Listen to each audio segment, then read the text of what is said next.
Thank you, Victor, and thanks for putting together such a great event. There were a lot of really good talks submitted as well, and I wanted to give up the spot for one of them, but I was told we're providing the food, so you have to speak about EDB. So it's very good food. I was eating a lot of it. Yeah, and just as a disclaimer here, product manager, some of these technical details might be grossly incorrect or huge oversight, but I think we'll get the gist of it. There's not much of an EDB advertisement here other than what you'll see, the stuff that we can do. And technically you can sign up for the free trial and get all of our software for 60 days or until you sign up for the next free trial. So this will all be available if you do want to play with it. Yeah, okay. First, a little bit of background about me. I came to EDB 2 years ago from a company called SplitGraph that I co-founded with my actual technical counterpart, who's not here and is on a well-deserved vacation right now. Otherwise, he'd be giving this nice talk. But we actually did a lot of Lakehouse-y stuff before even realizing that the Lakehouse existed. This was back in like 2018, and we had a big, fabric. You could reference different table names, different versions of tables, and go federated all these different data sources. And then we got to EDB, we started rolling in a lot of the stuff that we've been working on, a lot of it based on data fusion.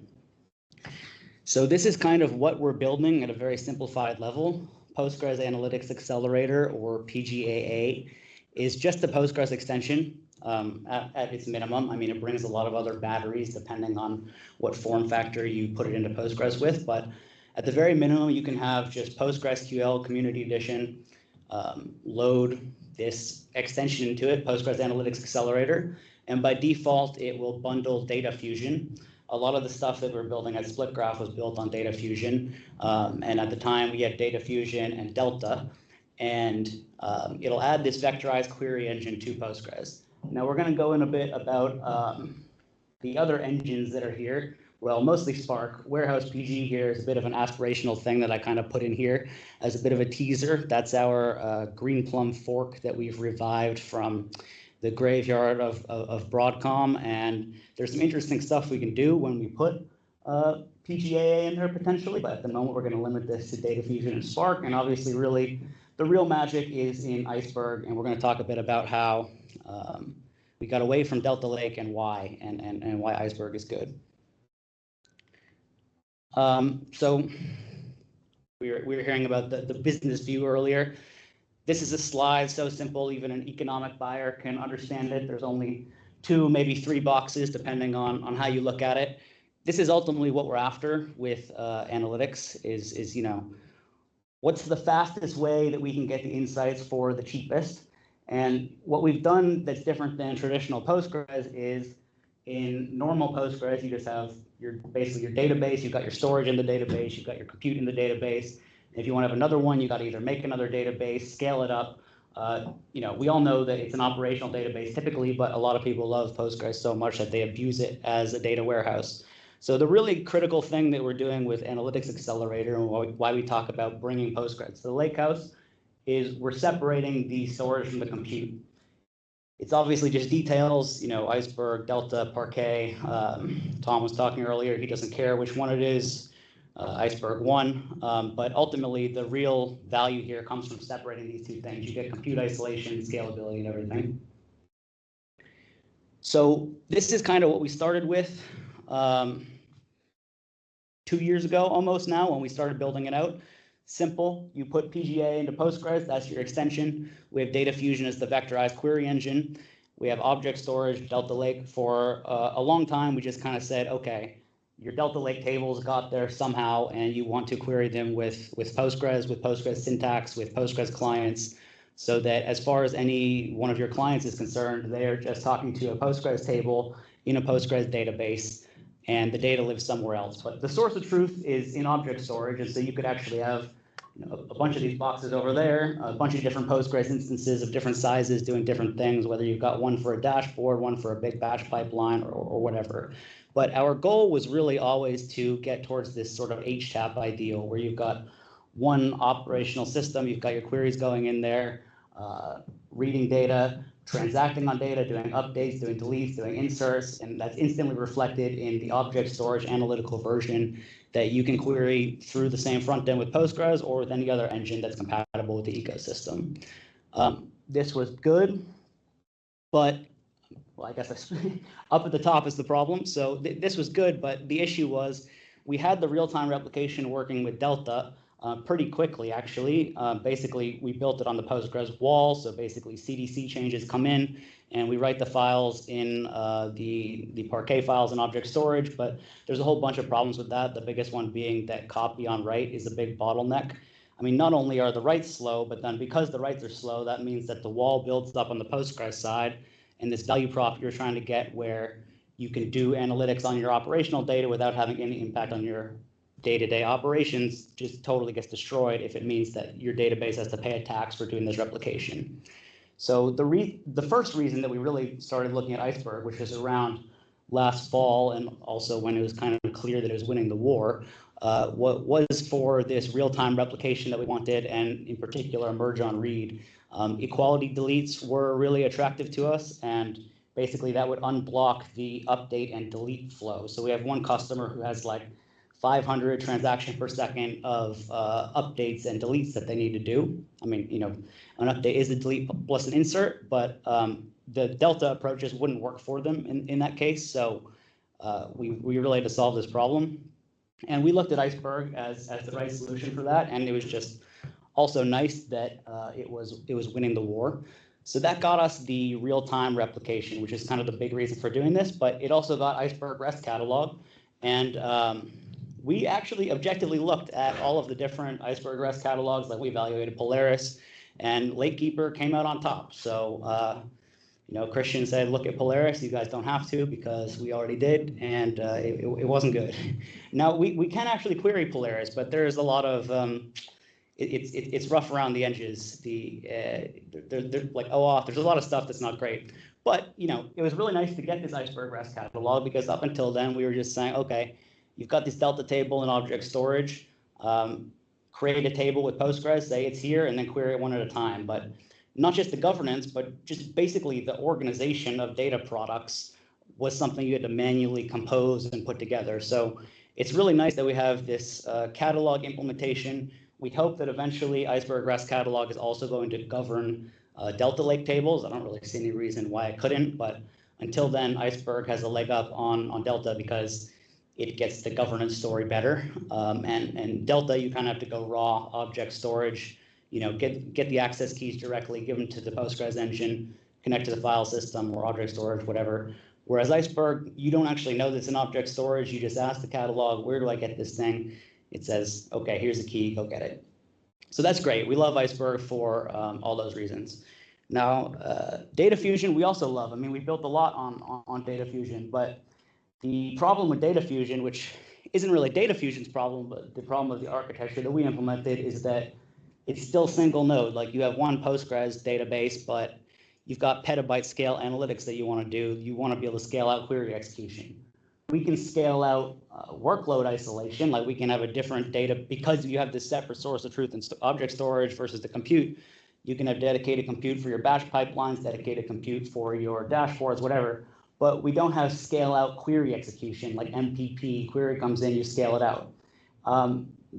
We still got some ideas for how we can do this with Data Fusion, especially with things like Apache Ray. We've also got some ideas for putting it into Warehouse PG, the formerly Greenplum thing, which is basically the MPPs in the front, and you put a PGAA in each one of the workers. But until then, there's a much simpler solution because thanks to the fact that we have this Iceberg and Delta, and this is kind of staring us in the face because we talked a lot about how, you know, it's the ecosystem compatibility that makes this so great. You write from Postgres, you can read from Postgres, but any other engine that can read and write Iceberg or Delta can also talk to this data. Well, we have Spark, so why not just make the back end that you choose from Postgres be something that's up to the user to configure? Data Fusion by default, it's simple. It fits in one box. You install one extension. It's all good. But if you have more complicated workloads, or like a lot of customers we've seen, you already have a Spark cluster somewhere. Cloudera is one that we hear a lot about. And by the way, I'd say like it seems like Cloudera is kind of pushing a lot of customers into using Iceberg. like they're sort of unfamiliar with Iceberg other than knowing that it's won the war, but they have Cloudera, and Cloudera's implementation of Iceberg is something that they start to use, and they're still very behind. They're like, oh, we're using Hive Metastore, we're still using HDFS, or basically whatever Cloudera supports is the limit of what we can do. But they already have this Spark engine, right? So why not let them just talk to that through Postgres? You write the data from Postgres or not, you write it from somewhere else, but you want to read it through Postgres. You want to give your Postgres client a way to talk to these Iceberg tables. So it works exactly the same as data fusion. And a point I'm going to make on the next slide here is that a lot of the difficulty is not in which engine you choose. Like you see a lot of these Mooncake, PG DuckDB, PG Analytics, a bunch of these things where they tack an analytics engine onto Postgres. It's basically a commodity which engine you choose. A lot of the difficulty and the complexity that we've solved is in the Postgres layer, both on the read side, like pushing down queries. We have this notion of what we call a direct scan versus a compat scan, which basically means, can the backend engine handle the entire query as is, or do we have to do a compat scan, which means on the Postgres side, we're basically doing a select all from the analytical engine and then putting all the work back into Postgres to do the filters and the aggregations and stuff, which is not great because you would like to be able to say, oh, the worst case scenario is 1x the speed of your transactional Postgres.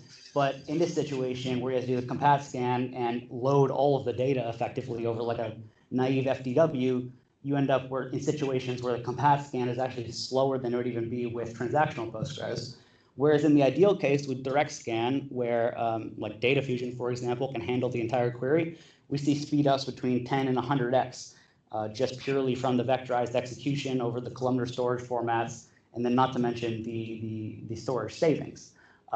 So, we added Spark, but we can add DuckDB, we can add ClickHouse at some point, and I think it's very interesting because it means that we don't have to be religious about, we only like data fusion or we only like Postgres. We can plug and play and make it work and also make it incrementally adoptable. So if you've already got Spark, like many of these customers do in Cloudera or something, it's as simple as just giving it the endpoint to your Spark cluster. Currently, we're using Spark Connect. We're looking at some other options as well. Or we have this whole managed service, and that's the limit of the EDB ad, but we have basically a platform that you can run in any cloud, you can run it on hardware, and it'll include Spark, which also very soon will include NVIDIA Rapids with GPUs for GPU acceleration. So incremental adoption, good for the customer, also good for EDB because it gives the customer an easy way to adopt this thing piecemeal if they want, just at arm's length, and then we can give them reasons and carrots to come over, like GPU acceleration, for example. So yeah, really the magic, I mean, this is just emphasizing what I was saying last slide. The magic comes from Iceberg, comes from the fact that we have this open ecosystem and every tool can talk to it. So again, this is incremental adoption. Any open source tool, any third-party vendor can read and write the same data that Postgres can. And Postgres is just an option here. You don't have to use Postgres, but in data warehouse land, you're kind of limited to whatever the least common denominator of your proprietary format is. So you could say, write once, read anywhere, this kind of thing, where if one engine is not good at some specific aspect of the data lifecycle that you would like it to be able to handle, no problem, use some other engine, but you don't need to copy the data, so zero copy, as the last presentation was saying. So this is a huge advantage. It's anti-vendor lock-in, incrementally adoptable. I think we all know this. That's why we're all here. And it unlocks a lot of use cases like this. So each one of these sort of sub-bullet points here is a thing that we can do with Postgres now, being in the front end of the Lakehouse. Sans catalog, like without any catalog, you can just give it the access keys to an S3 bucket or a file system, and you can read Delta tables. We also support Iceberg tables here using the Iceberg file system catalog, which is unfortunately not that great. So for example, like the Spark backend can't query that because the Spark backend relies on the catalog being the source of truth. So you kind of have to go all in here with the catalog, and I would say that's sort of one of the downsides of Iceberg versus Delta. But once you commit to it, you get a ton of advantages, so it's all good, right? And as I mentioned, we have our managed platform, which includes a managed lakehouse. What that is it's hosted Lakekeeper. So thank you, Vakamo, for building that. It really is one of the best catalog implementations that we saw. And also it works with an external REST catalog. So we have an example where you can attach the catalog from Snowflake and query it through Postgres. The governance piece is becoming very, very interesting because so in Tom's presentation, he talked about how you've got now one front end and it solves the governance.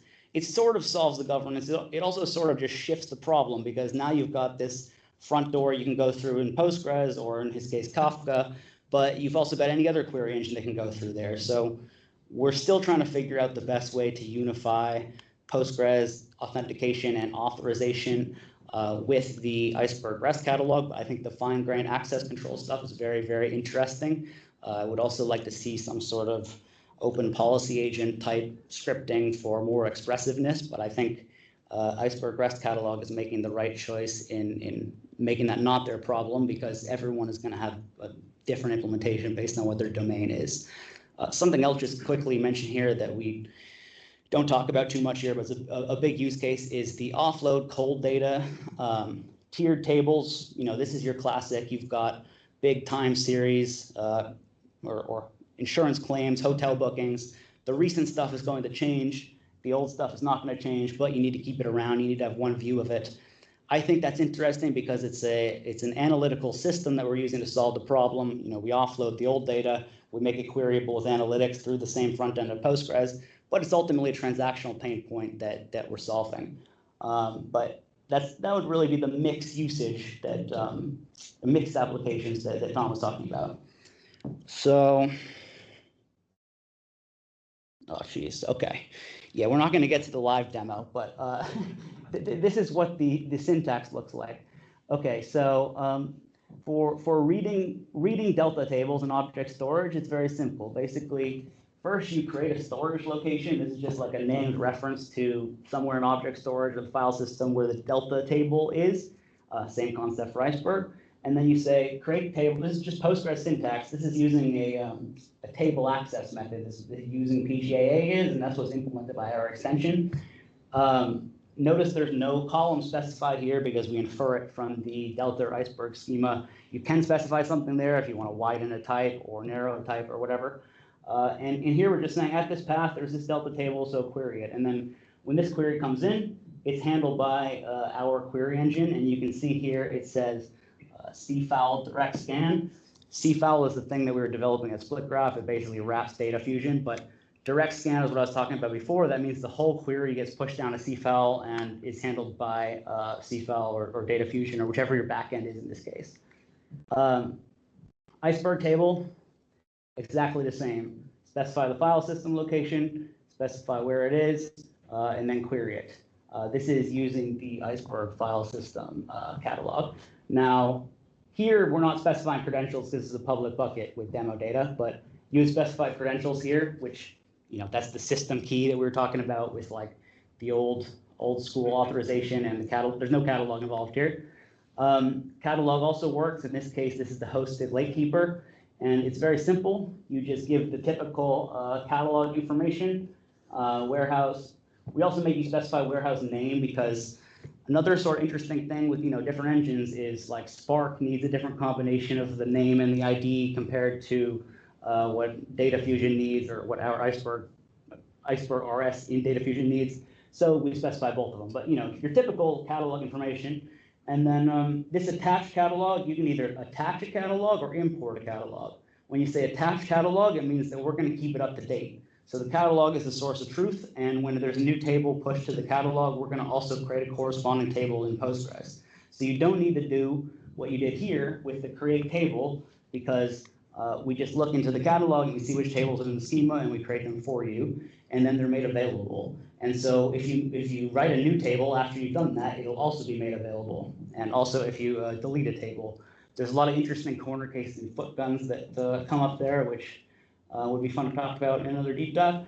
Now, the cool thing that we've developed over the last couple months and why we really like Iceberg is this merge on read thing.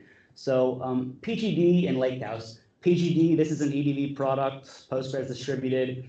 Basically, it's like a very advanced multi-master active-active replication.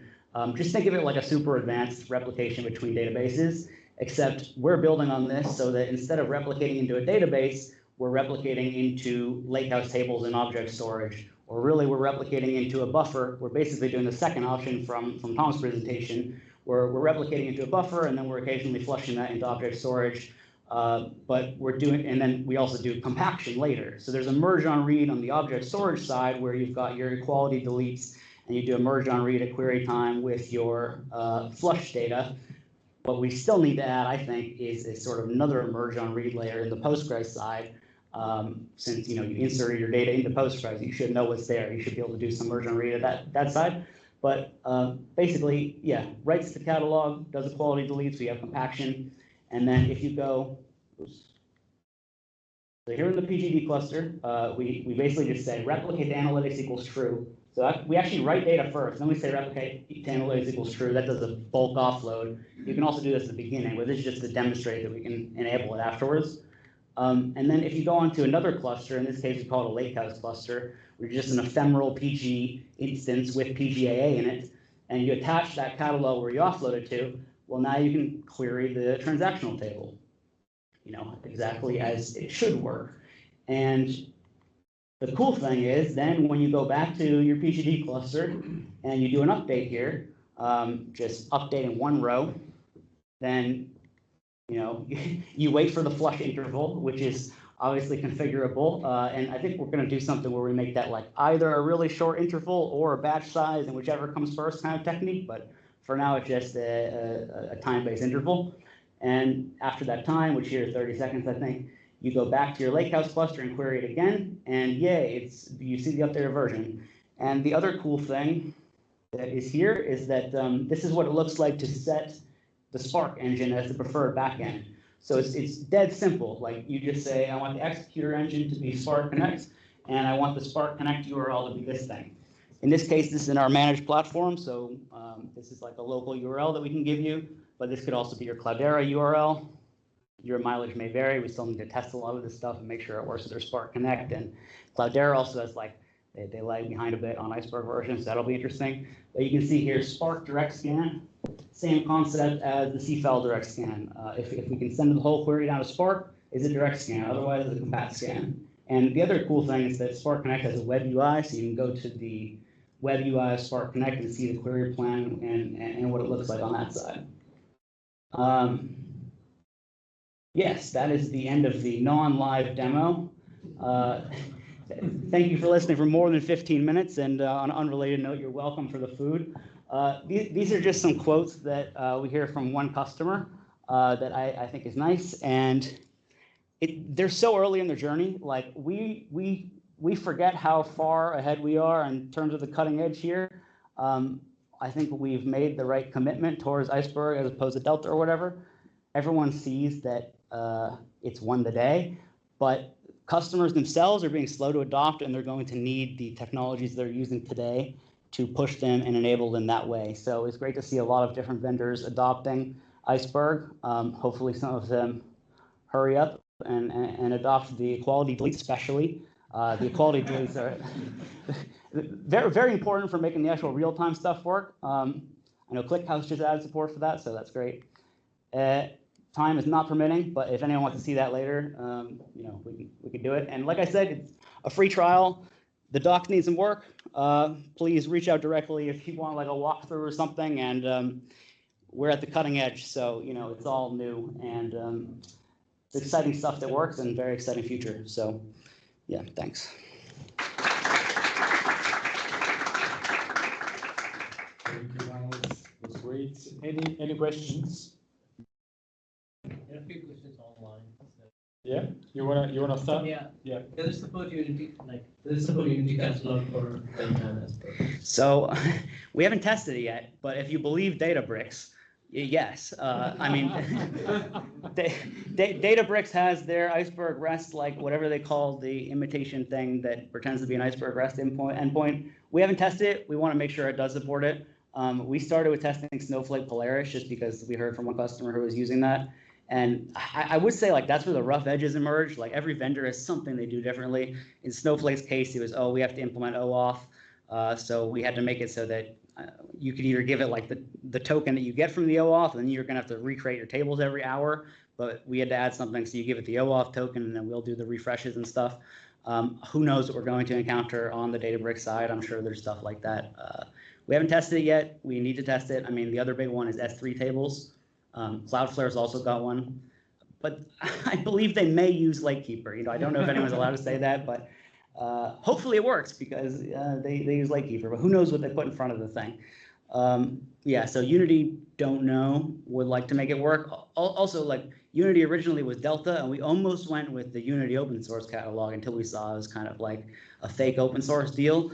But we're hoping that Delta support is added to Iceberg catalog, so we only need to support one type of catalog. We might also end up needing to support like Hive Metastore or something. We'd rather not, so we're kind of like dragging our feet on that.